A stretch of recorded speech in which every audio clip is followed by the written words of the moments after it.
ایک شہزادے کی سخاوت۔ ایک شہزادے کو بہت سی دولت اپنے باپ سے ترکہ میں ملی۔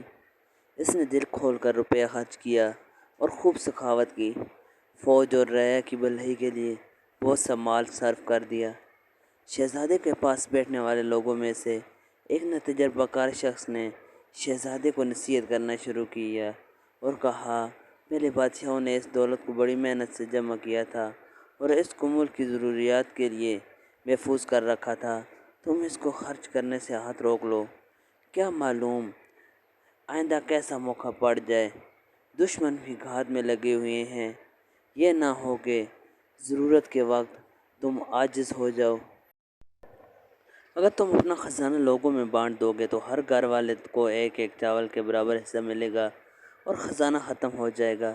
کیوں تم ہر ایک سے ایک جو بھر چاندی لے کر جمع نہیں کرتے ہو کہ تمہارے پاس ایک خزانہ جمع ہو جائے۔ شہزادے کو اس شخص کی بات ناگوار لگی۔ سن کر منہ پھیر لیا اور اس کو جھڑک دیا اور کہا، خدا نے مجھ کو سلطنت کا مالک بنایا ہے تاکہ خود کھاؤں اور دوسروں میں تقسیم کروں۔ میں چوکیدار نہیں ہوں کہ مال و دولت کی رکھوالی کروں۔ قارون جیسا دولت مند مر گیا جس کے پاس خزانوں سے بھرے ہوئے 40 مکان تھے۔ اب کوئی اس کا نام بھی نہیں لیتا کیونکہ وہ ہر وقت دولت بڑھانے کی فکر میں لگا رہتا تھا اور دوسروں کو نہیں دیتا تھا۔ اور دیکھو، ایران کا مشہور بادشاہ نوشیروان نہیں مرا کیونکہ وہ بہت انصاف پسند اور سخی تھا۔